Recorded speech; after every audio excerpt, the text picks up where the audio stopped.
लगभग 200 दिन हो गए हैं जब से हम झील पर गए, कुछ दलदली पानी लिया, पौधे इकट्ठा किए और एक खुद से चलने वाला इकोसिस्टम बनाने के लिए सबसे हाई टेक्निक वाले एक्वेरियम में सब कुछ मिलाया। अनगिनत माइक्रो ऑर्गेनिज्म, छोटे जीव और उनके लार्वा टैंक में अपना रास्ता बना चुके हैं।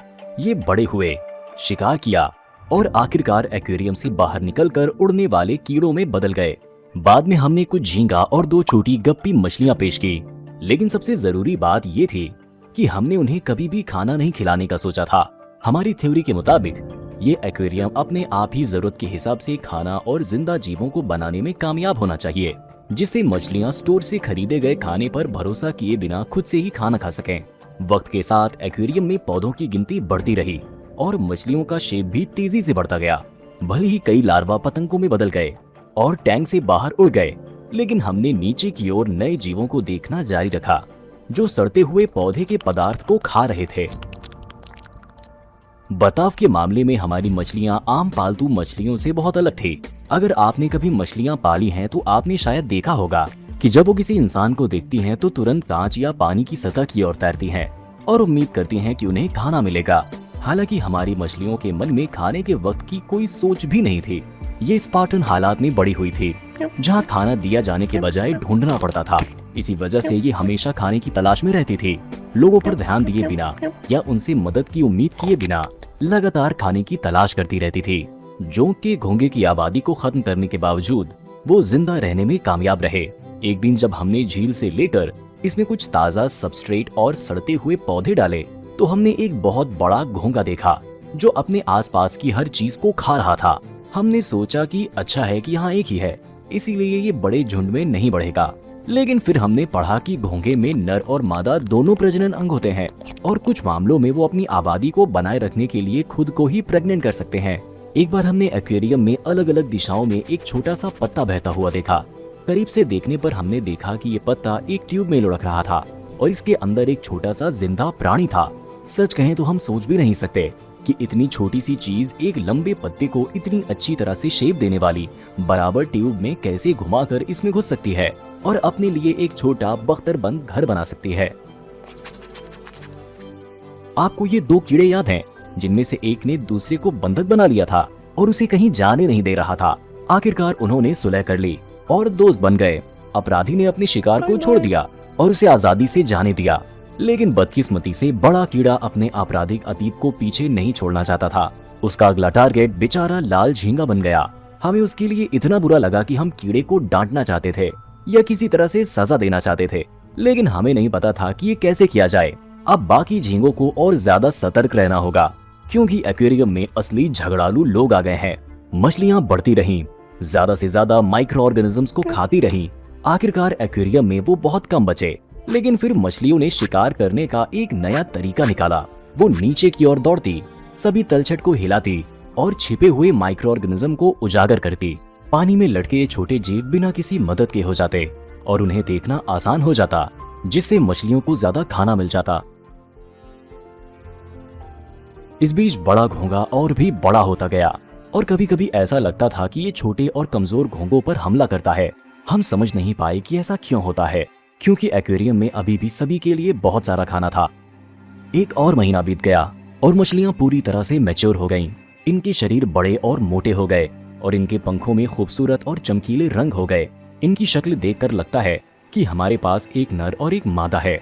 इसका मतलब है कि जल्द ही हमारे पास छोटी मछलियां हो सकती हैं। वक्त के साथ पोषक तत्वों से भरपूर मिट्टी में रेत की परत के नीचे बैक्टीरिया की बड़ी कॉलोनियां बन गईं, जो वहां जमे कार्बनिक कचरे को तोड़ती हैं।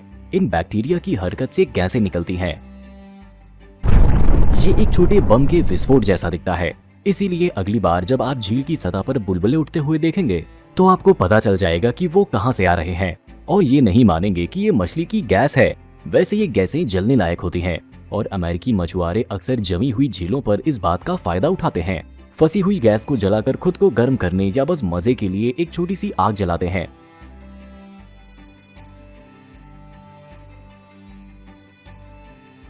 दो महीनों के बाद एक्वेरियम के पौधे शेप और गिनती दोनों में काफी बढ़ गए।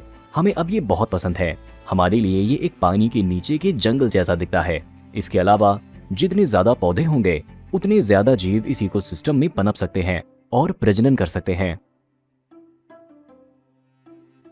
हालांकि कभी कभी सतह पर तैरते छोटे पौधे इतने ज्यादा बढ़ जाते हैं कि वो ऊपर से आने वाली रोशनी को रोक देते हैं। एक कुदरती झील में उनकी आबादी आमतौर पर बतखों से कंट्रोल होती है, जो उन्हें बस खाती हैं। लेकिन चूंकि हमारे पास एक्वेरियम में कोई बतख नहीं है, इसीलिए हमें खुद ही वो रोल निभाना पड़ेगा। क्योंकि मछलियां लगातार छोटे जीवों का शिकार कर रही थी, इसीलिए एक्वेरियम में उनकी गिनती में काफी कमी आई। एक बार हमारे दिमाग में जंगल में जाकर सूखी ओक की पत्तियां इकट्ठा करने और उन्हें एक्वेरियम में रखने का आइडिया आया।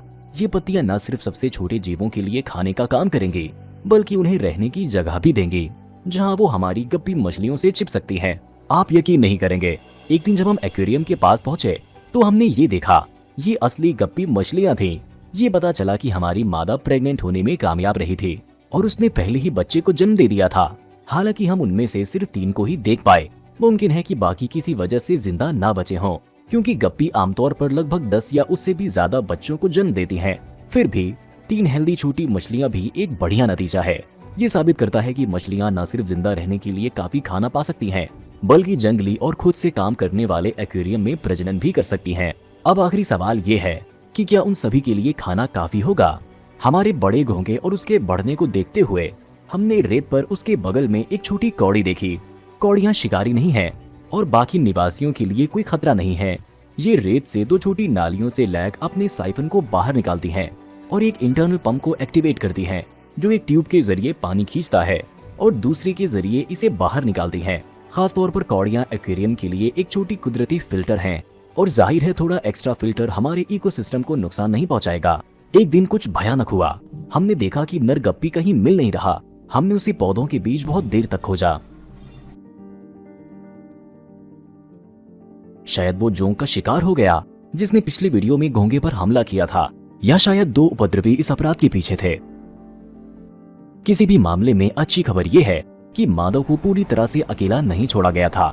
उसके काफी मजबूत बच्चे उसके साथ थे और उनमें से एक आखिरकार उसके खोए हुए साथी की जगह लेगा। और आप यकीन नहीं करेंगे, नर के गायब होने से पहले ये फिर से प्रेग्नेंट होने में कामयाब रही और इसने अपने बड़े भाई बहनों के मुकाबले छोटी मछलियों के एक और बैच को जन्म दिया। हमें नहीं पता कि अब एक्वेरियम में कितनी मछलियां हैं, बस वहां उगे पौधों की गिनती देखें। मछलियां उनके बीच तैरती हैं, जिससे उन सभी को गिनना नामुमकिन हो जाता है। घोंघों की गिनती भी बढ़ती रही और उनमें से कुछ तो शायद बुढ़ापे की वजह से काई से भी ढक गए। हमारे एक्वेरियम का पानी का पंप खराब हो जाने के बाद चीनी कंपनी को किसी तरह इसके बारे में पता चला और उन्होंने हमें बिल्कुल एक नया पंप भेजा। उसे बदलने के बाद एक्वेरियम फिर से पूरी तरह से चालू हो गया। अगले एपिसोड में हम एक्वेरियम की एक बड़ी सफाई करेंगे, जिसमें उगे हुए पौधों का एक बड़ा हिस्सा हटा दिया जाएगा। इससे हम सभी निवासियों को देख पाएंगे और आखिर में वहां रहने वाली मछलियों की असली गिनती कर पाएंगे।